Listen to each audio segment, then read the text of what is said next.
We're not crazy, the system is. Tune in to Madness Radio, Voices and Visions from Outside Mental Health, Wednesdays 6 to 7 p.m. Eastern Time, on Pacifica affiliate WXOJLP-FM 103.3 Valley Free Radio. Produced by Freedom Center and the Icarus Project, streaming live, podcasting, and archived at madnessradio.net. Thanks for tuning in to Madness Radio. I'm your host, Will Hall. And today the topic is men and trauma, and we're interviewing Oryx Cohen. Oryx is the co-founder with me of the Freedom Center, and he's also the co-director of the new recovery learning community in Western Mass based in Holyoke, which is, well, he'll tell us a little bit about it, but it's a peer-run recovery center. Oryx was also, in 2006, he was nominated, he was a finalist for the American Association of People with Disabilities Leadership Award. So thanks for joining us today, Oryx Cohen. It's great to be here, Will. I'm laughing because we're doing this interview over the phone, but Oryx is actually in an office 2 doors down. And don't ask why, it's just a technical problem. I didn't have the right microphone for this interview.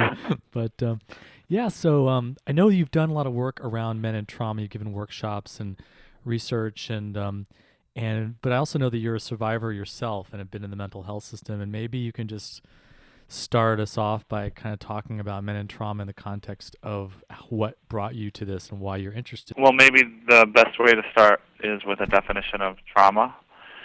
And we're going to define trauma here in a broader way. A lot of times in the trauma movement, it's defined solely as childhood sexual abuse and or physical abuse.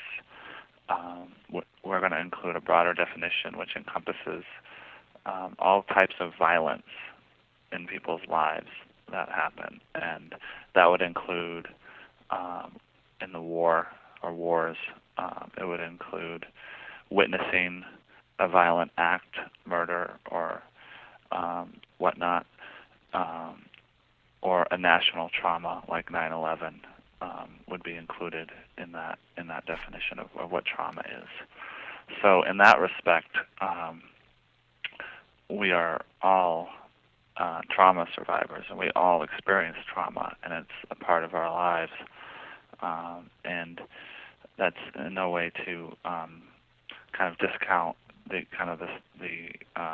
horrendous impact that childhood sexual and physical abuse can have on folks, because that can be experienced as very, very different and even more significant. Even though we don't want to kind of compare significance of trauma between people, but everybody has their own experience with that. It's an individual experience, as is everything. So, anyways, that's what we're talking about is a broader definition of trauma to include all types of violence. And what kinds of effects could trauma have on people? Well, I can talk from I think you wanted to talk from personal experience first. And what kind of brought me into this. And for me, because I can speak for myself, and I think it rings true for others as well, is, we're talking about men and trauma for one thing. And as a man, I didn't really see a lot of the experiences that I had as a younger person being trauma or being traumatic. I didn't even recognize it. I grew up in a Jewish family. For the most part, my mom is not Jewish, but my dad looked after me, and I was a really happy kid overall. Very, very happy kid. Into sports and pretty social, pretty happy, the way that I am actually now after I've been through a lot of crap. But yeah, so when I was a kid, I was really trusting of adults. I really had no reason to not trust adults until I got into high school, and I had played basketball all my life. I love basketball, and I came across some abusive. I didn't really realize that was the word, but abusive basketball coaches, um, and they would basically ridicule me verbally um, at practice and stuff, and it just totally took the joy that I had.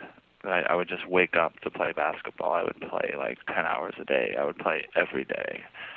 I just loved it. And then, having these coaches basically kind of single me out and kind of try to ridicule me in practice as a way to try to make me better. It's kind of like an army mentality or something. Just kind of broke me down, and I dreaded going to practice, and I started not to enjoy basketball anymore, and it was really hard. It was definitely, I would describe it as a traumatic experience, and I had used to look forward to getting up every day and be I was really a happy kid, and then I got in a bad space for quite a few years. And I had a bad relationship mixed in with that. And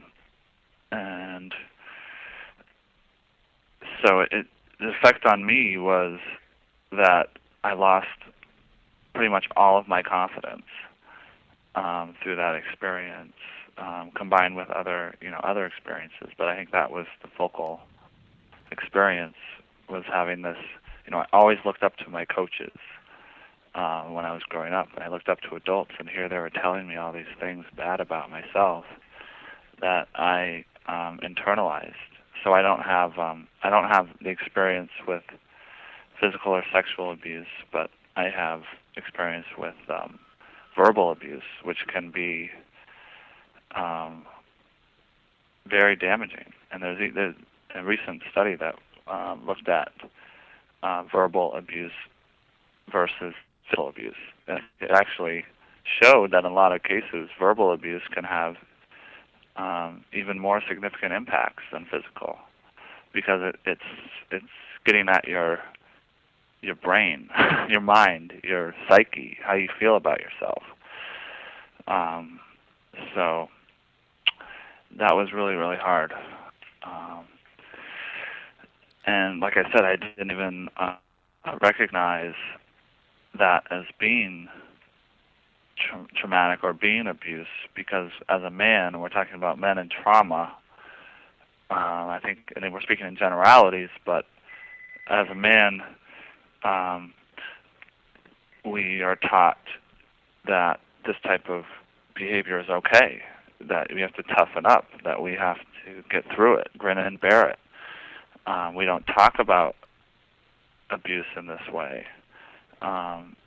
So it was a while before I even recognized that I was a trauma survivor, and I was doing this work and getting involved in the trauma movement that kind of gave me that realization, and that was really powerful for me. Did you have lasting effects that went beyond just, when that happened with the basketball coaches? I mean, did it affect you for years afterwards? Oh, it affected me for years afterwards, and I think that's had a lot to do with why I ended up going manic later in my life, was that I had a lot of unresolved issues around this and around confidence. And so the way that I handled it up until that point, until I was about 26, the way I handled it was just to feel bad about myself, and to think that I was terrible, and that I was kind of worthless, and that I couldn't measure up, and that kind of thing. And I know this is I know it's a long story, but maybe can you tell us a little bit about the manic episode and how, because when we think of mania, I guess we kind of think of like this wild, high energy kind of state. Yeah. But you're saying it's connected to these really low negative feelings that you were having from yourself that were partly from the trauma that you Well, yeah. experienced. Yeah, I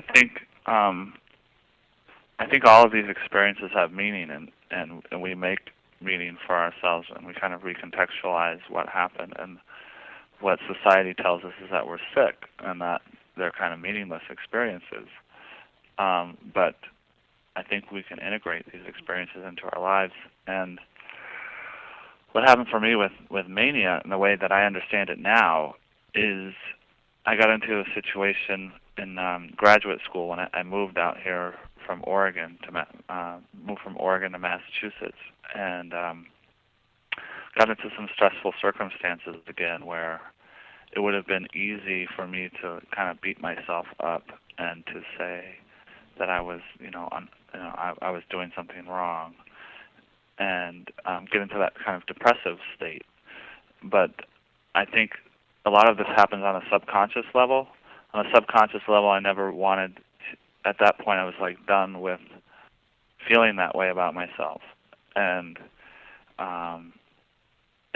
subconsciously I was gonna get back at these abusers, and I was gonna show them who was right, and that I really did have a lot of confidence, and I really was assertive and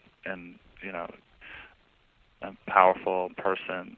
And so what happened when I was going through these difficult experiences after the move was I just started feeling really good about myself, and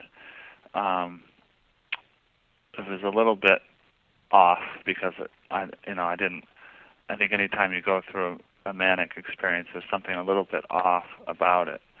Especially if you don't have some guidance going through it. But I, didn't sleep for a while, for a few days. But it was, for the most part, it was, at least at the start, it was a really beautiful experience where I started really believing in myself.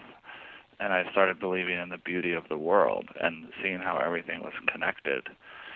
And it just blew me away. And I just kind of fell in love with that feeling, and I wanted more of it, and it kind of just like overtook me, which these states can do. Anytime you get into a really deep depressive state, it can just kind of take on a life of its own, and then you get stuck like in a black hole. Well, in the manic, you go the other direction, where you get stuck in this beautiful spiral upwards, but it's got to end somewhere. And so I ended up losing touch with physical reality, and my mind just went on its own little chase, and experienced different dimensions, and which I think there's some validity to that. But I definitely lost touch with physical reality, and to make a long story short, that's how I think that's related to the abuse, is my basically trying to subconsciously compensate for that, not wanting to feel depressed ever again, and going in the opposite direction. And I think for myself, it was a huge turning point for me, actually. Even though the doctors were calling me sick and calling me bipolar, I thought that for my personal growth, it was a great experience, because I was being assertive, and I was saying, no, I'm not going to let people bring me down, and that I do have some self-worth. So it got a little overblown, but and exaggerated, but I think overall it was a worthwhile experience. Well, it raises so many different questions. I mean, there's this whole question of mania. It seems like what gets called mania is often like it's people running away from something, and there's a painful, frightened, wounded core there, and then you kind of like create this giant expanded state as a way of getting away from that. And then there's the other thing that you brought up, which is spirituality, and your belief that some of the experiences and the things that you saw and felt and were inside of in those states have validity. And I'm just wondering, what do you think about that in terms of trauma? Maybe we're getting a little bit ahead of ourselves, but so far we've sort of described trauma as being a real negative thing. It's like this violence that happens to you. It's abuse. It's verbal abuse or physical abuse, sexual abuse. But what about this mysterious kind of connection with spirituality? I don't want to get too ahead of ourselves, but I'm just curious about what you think about that. Yeah, I think it's I don't know. I don't quite understand it. I don't know why it takes something kind of so bad or so that we feel is kind of evil to open up these gates to something beautiful or something that's, has a real deeper meaning and spiritual meaning. Is that a common? Maybe it takes. Go ahead. It seems to be pretty common. And maybe it just it doesn't have to, and it doesn't is by no way a justification for some of these terrible things that happen to people. It's not a justification at all. But I think that sometimes a traumatic event can kind of spark this awakening to something deeper than just kind of everyday blah, conformist experience. And I think there's ways to do this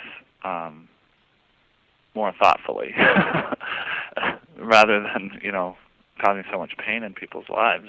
There's definitely ways to do it more thoughtfully. A trauma to the body is, for example, is to starve yourself or to not drink water or to deprive yourself of sleep. That's a trauma to the body, and at the same time, that's a way that a lot of shamanistic cultures, Native American cultures, do that purposefully for a vision quest, and they have a guide, and they attribute real meaning to those experiences. And I think that's what was happening to me, was I was going through a vision quest, but I wasn't guided, and the trauma wasn't kind of voluntarily received. So in that case, people use, and I've used those experiences to kind of define my life. You use the visions that you have and the experiences that you have while you're in that state, and they have real deep meaning, and they define kind of who you are as a person. Yeah, because your whole your whole life has kind of been shaped by that, and now your whole identity, and your career, and your work is all about that experience. Exactly. Right? It helped me find my path, and where it feels right, and it feels good to be doing the work that I'm doing. Yeah, it's like it's like an initiation into who you are, like an initiation into being a shaman or a healer or a spiritual practitioner. Often comes through trauma in different cultures. Yeah. But unfortunately, for a lot of people in our culture, I mean, it's very common to have these experiences even without significant trauma. I mean, it could be a move, or it could be something that sparks this awakening, or it could be just a realization about how sick the world is, and with all the wars going on and the inequality of wealth and the destruction of our environment. That it's very common for people, 15 to 25, to start having these experiences. And then what happens is they get trapped. A lot of them do get trapped in our psychiatric system, where they're told that they're sick, and then they're put on loads of meds. And sometimes that's like, it can stall someone's life development for years and years, and maybe their whole life.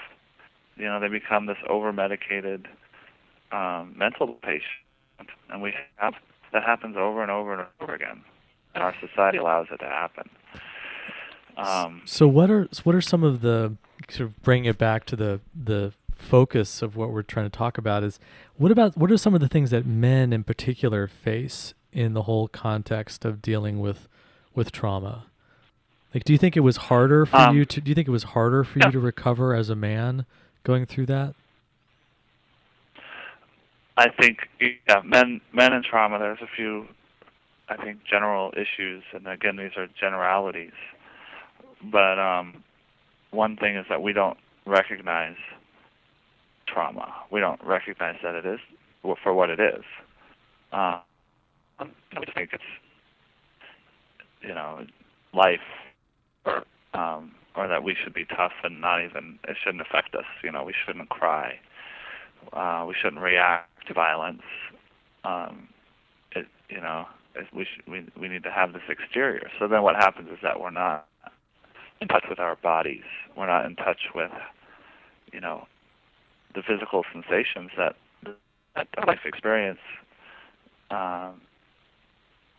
causes us to have. And so a lot of us aren't as sensitive to that kind of thing. And then when we are sensitive, like I think you and me and others are, then we're kind of made fun of for that. There's teasing that goes on if you're more a sensitive man, which doesn't help the situation any. As far as like little kind of factoids for men and trauma, men are more likely to be the victims of physical violence than sexual abuse. Although it does happen with men to be, victims of sexual abuse, but far more likely to be victims of physical violence. So I actually have a little story about a friend of mine who doesn't really recognize he's a trauma survivor, and I think it's typical for a lot of men. He's a firefighter, and so he gets called out to all kinds of scenes. And just this one day, he told me about this scene he went to, a motorcycle accident, and it was just awful. I'm not going to get into the details, but the way he talked about it was just so distant from it. It was just, and I don't know. I think that distance is part of the problem. That we're not in touch. Some of us men aren't as in touch with our emotions, or don't allow ourselves to be. That I think it can be an issue. I think there's maybe some positive points about it too. That kind of just get through it and go on with life. But I think that there's something missing there too. So those are a few of the major things to think about with men and trauma. There's also not as many groups available for men, which I think is a real problem.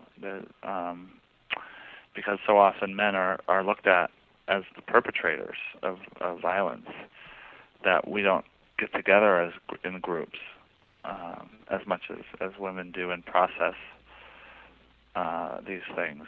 When I did my workshop, I've done a couple of workshops, but I did one that was pretty specifically for men at a NARPA. That's the National Association for Rights Protection and Advocacy Conference in Hartford, Connecticut, a couple of years back. And there was a room full of men, and they were just starving for this kind of conversation about men and trauma. And the stories that they were telling were just so powerful, and they were opening up, and it was such a need for that. So, does that answer your question? Yes, it's certainly a big topic, and it begins to. What are some of the ways that people, in your view, like people would heal from trauma? About healing from trauma? Yeah. You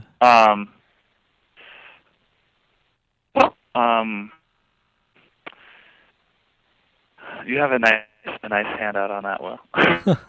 That's true.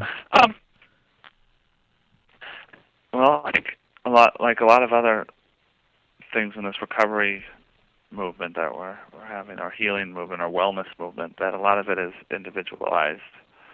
There are some specific trauma things that you can do. You can go to a therapist. You can try the rapid eye movement desensitization or whatever, and that works for some, but that doesn't work for everybody. It can be harmful to some people. I think getting together in groups is really powerful, and peer support. There's some models that are being started, that are being developed. One is called MTREM, which stands for Men Trauma Empowerment Model. And that information can be found on a handy-dandy website, which is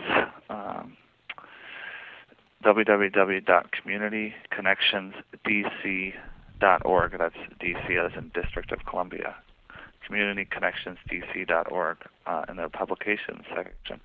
That's a whole manual that's been being used for groups around men and trauma specifically. It's called the Men's Trauma Recovery and Empowerment Model, MTREM, helped developed by Roger Fallett,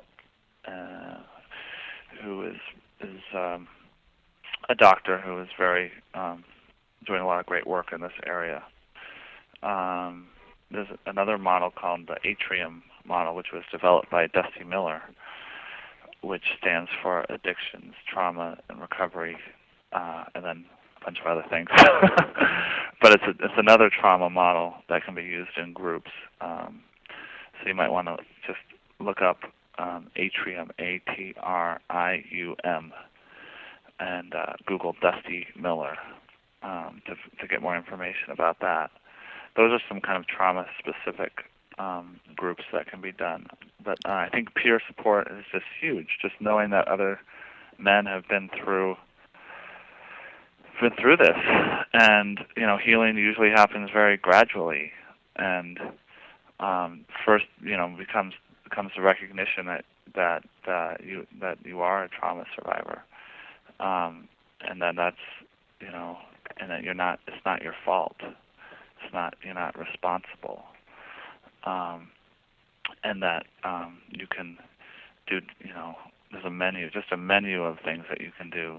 Yoga works for some people. Meditation can work for some people.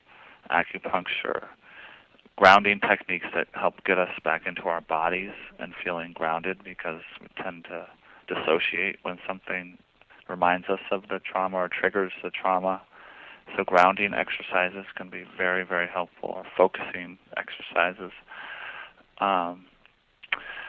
So all of these things can help. Working on diet and nutrition and exercise, and having friends, basically starting to understand what healthy relationships are about, because a lot of us trauma survivors are used to destructive, terrible relationships, and we don't know what a healthy relationship is. Some of us don't know what feeling happy is about. So we kind of have to learn how to do these new things. Do you think that there's any danger of kind of adopting a trauma survivor identity and having that be confining or limiting you, and sort of start to see yourself in the victim role? And is there sort of a downside to this as well? Yeah, I think there is. I think there is a downside. It brings in a big question of how do we define ourselves in this movement, especially the consumer survivor ex-patient movement. How do we define ourselves? And I think it's a great alternative to being mentally ill, quote unquote mentally ill, sick, and being trapped in the medical model. That is something inside you, that you're kind of defective brain chemistry. So I think as an alternative to that model, which I think is very harmful, the biological model is very harmful. So as an alternative to that, the trauma model is great. And I think, unfortunately, we live in a society where we have to have like models and people, these kind of frameworks that people can wrap their heads around. And I think the trauma model is much, much better in terms of saying, hey, well, most of us actually, 50 to 70%, kind of conservatively are survivors of childhood trauma in terms of physical or sexual abuse. then so let's just assume basically that we've gone through some type of trauma, and it's not, you know, it's not a chemical imbalance. Or maybe there's some biological things happening, you know, that our brains have been changed because, but it's not because, just that's not the answer right there. It's because something else happened, something else powerful happened to cause that change. And so in that respect, I think it's a lot more helpful, because you can kind of recover from that. You can heal from that trauma. But I think it is limiting because a lot of people don't identify themselves as trauma survivors. They say, "Hey, well, you know, it wasn't trauma for me. It was, you know, I'm just who I am, and this is who I am, and this is a valuable experience. It's labeled a certain way by other people in society, but this was a spiritual awakening that happened for me. It doesn't really have anything to do with trauma." So I think that if we limit ourselves to one model, it can be dangerous because then we exclude people. It makes the discussion a little more complicated, and you can't talk in sound bites, which is why a lot of people don't get it. But being a human is not a sound bite. So it's a lot of this is about being human, and we're complicated beings. So we can't be like kind of pigeonholed into a sound bite. What are some of the other things that you talk about in your workshop? The other things that I talk about in the workshop, well, I like to give people some basic statistics, which I've done here on kind of how prevalent trauma is, and then talk about some of the differences that happen with men as opposed to women, which I've mentioned some of those as well. And then one thing that I haven't really got into is how the system itself can be re-traumatizing to people, and what it means to be trauma-informed. Because so many of us go into the mental health system for help, only to be basically re-traumatized by the system, through whether it's through forced drugging, or isolation, seclusion, electroshock, you know, and then basically told that this is good for us, even if we don't want it. Some people, you know, choose to do that for themselves, to take psychiatric drugs or to do any number of things. They choose that for themselves, but so often it's forced upon us, or we're coerced and not given any other alternatives. And so that's a form of trauma, again, because it reenacts a lot of times what happened in the abusive relationship, where you had no control. You lost all control, and you were told that this was good for you when you felt inside that it was bad for you. So again, and then now you're told you're crazy if you don't believe this is good for you. So it's a really kind of a messed up web that you get stuck in a lot of times in the system. So talk about re-traumatization. So just interrupt for a second. If you're just tuning in, this is Madness Radio, and we are talking with Oryx Cohen about men and trauma. Oryx is the co-founder of the Freedom Center and the co-director of the new recovery learning community in Western Massachusetts. So other things in your workshop? Yeah. Well, I think we're starting, the buzzword of trauma-informed is starting to get out there. But a lot of people don't really know what it means. So they say that they're trauma-informed when they're really not. It's kind of like the buzzword of recovery. now, where a lot of systems and providers are starting to talk recovery but not really understand what it is. But so I help people, and I've done this for providers too, to begin to think about what are some real practical things you can do, either individually or in an organization, to become trauma informed. And I can list a few things. If Yeah, that absolutely. would be helpful. Well, one thing is to develop a policy statement that refers to the importance of trauma and the need to account for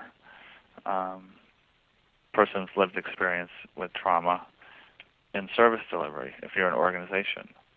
So to have a statement that's not tucked away in some binder somewhere, but like it's something that the organization basically lives by and shows the community, hey, this is our statement about trauma. We understand how prevalent it is, and we understand the importance of it, and we are working to become trauma informed. We're working to become more trauma informed, because I think we're always working. We can always do more in this area. We'll never say, hey, I'm totally trauma informed.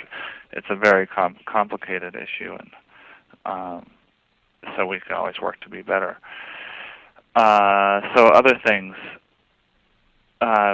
working together with an advisory group in the organization that is specifically designated toward this issue of trauma, which basically provides advice to the organization and making sure that you're on the right track. Another thing that an indicator of being trauma informed is that you basically walk in with the assumption that people in substance abuse, people in mental health that are coming to you are trauma survivors in some form. So it's not that you have to, necessarily focus on that issue, but for example, in a situation where someone is getting very agitated or freaked out because of something going on in the agency, a lot of times people will just say, oh man, this person's borderline, or this person's like, start diagnosing right away, when it could be something very simple that's trauma related. It could be it could be the lighting, it could be the way the room is set up, and these are the types of questions that you need to start asking people. It could be because they're sitting with the back to the doorway, which is not a good practice. Hang on a second. Hang on yeah. a second.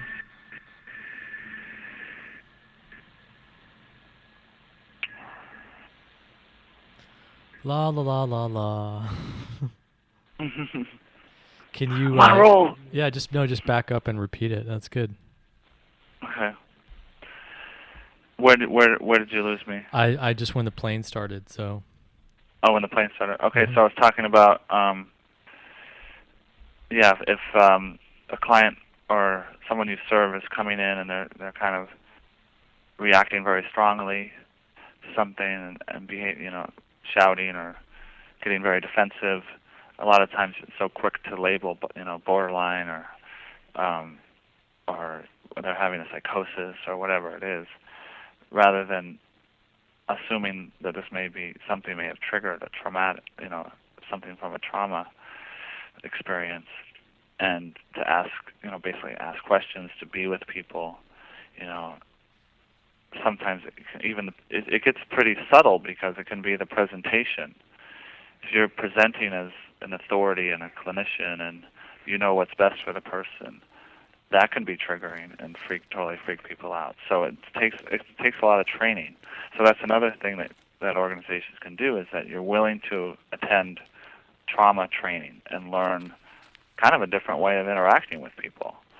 where it's more asking questions and it's more, assuming that they're the expert.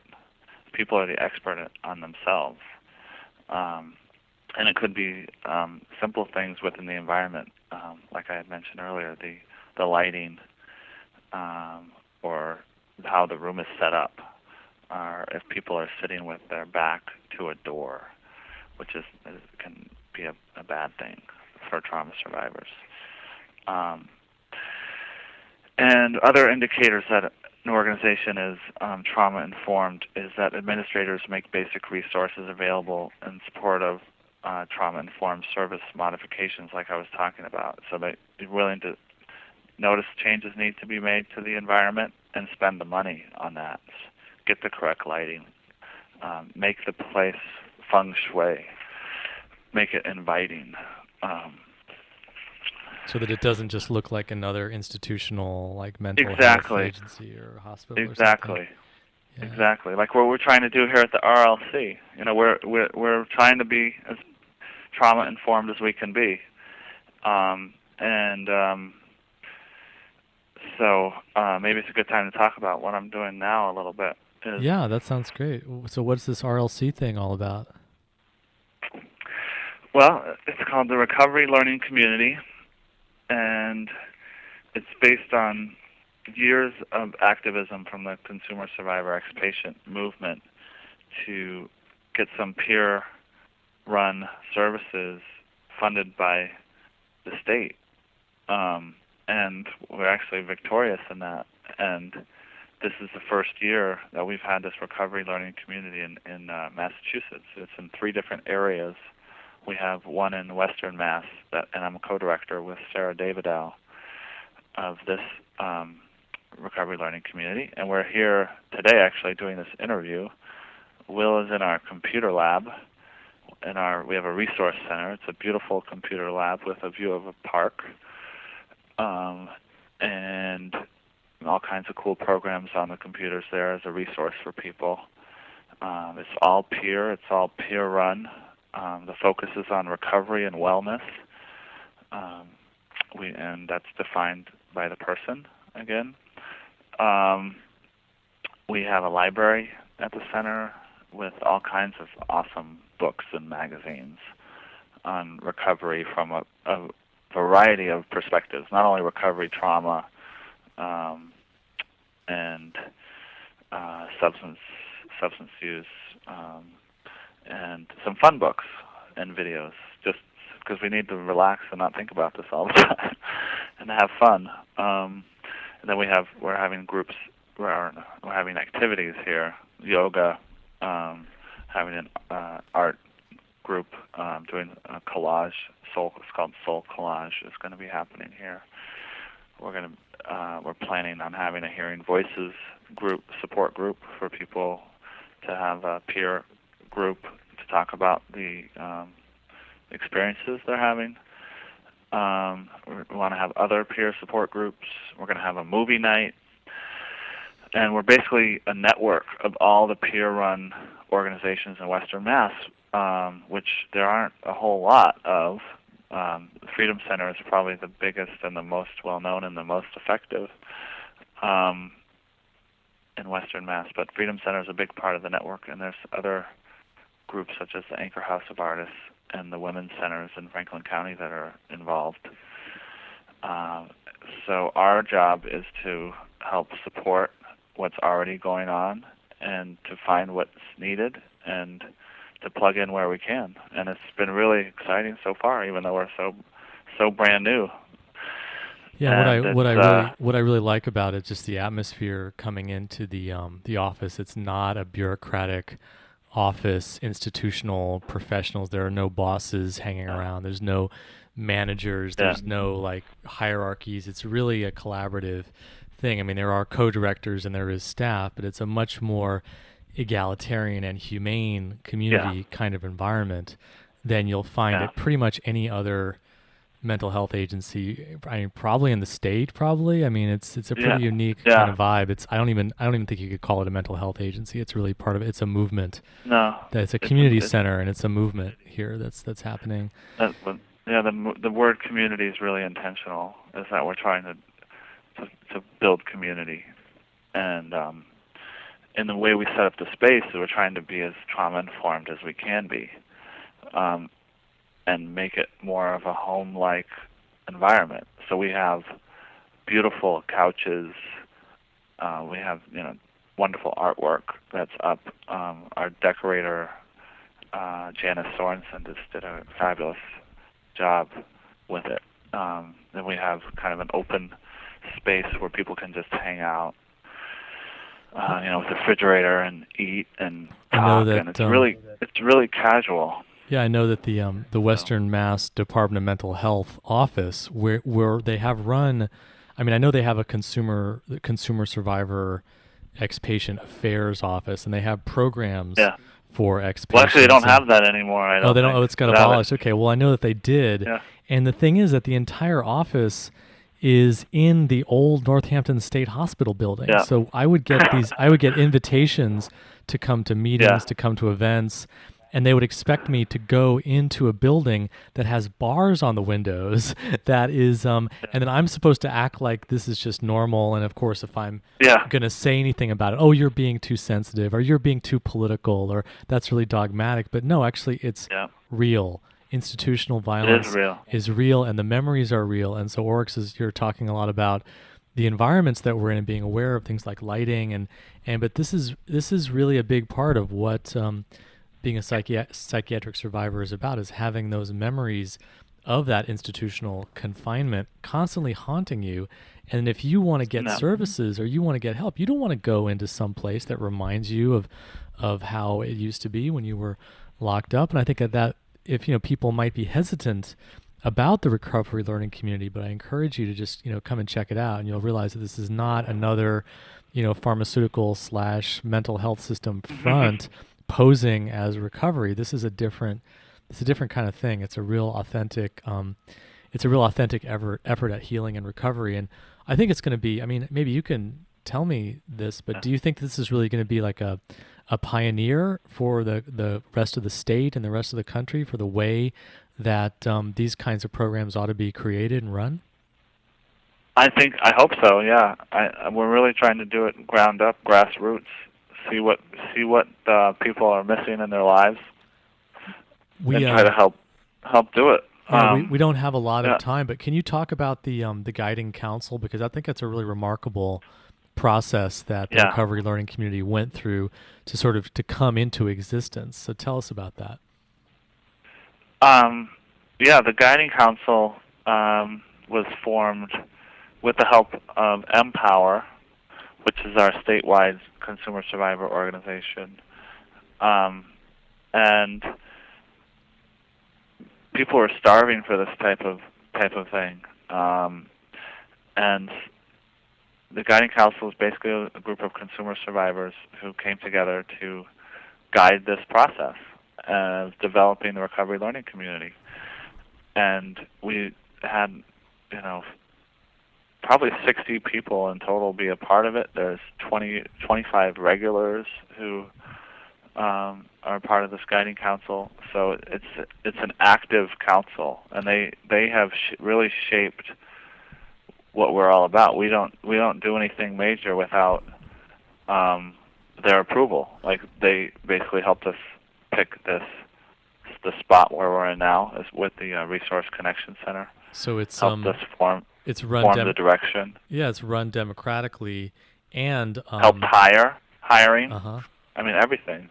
And the whole process of actually putting the contract together with the DMH was shaped by the guiding council. So it's really been exactly writing the proposal. It's really been built from the ground up by people who've been through the mental health system, and I think that's probably the essence of the idea of recovering from trauma, is that you really have to get control back, because trauma is about losing control. So as a community, as psychiatric survivors, the essence of healing is being able to have spaces where we have control again, where we can say, this is our space, these are our resources, this is our recovery process, this is our healing, this is our community.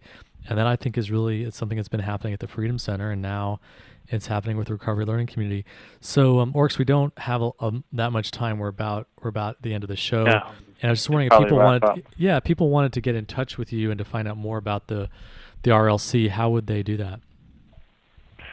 Well, you can get in touch with me here at the RLC. We have an 800 number, 866-641-2853. That's 866-641-2853. You can also email me directly if you'd like at Oryx, O-R-Y-X, at westernmassrlc.org. That's Oryx at WESTERNMASSRLC.org. And So you guys are going to have a website soon, is that right? We're going to have a website. It's going to be same extension, www.westernmassrlc.org. There's not much on there right now, but it's going to be a very vibrant website in hopefully about a month. Great. Well, thanks a lot for coming on the show today, Oryx. All right. Thanks, Will.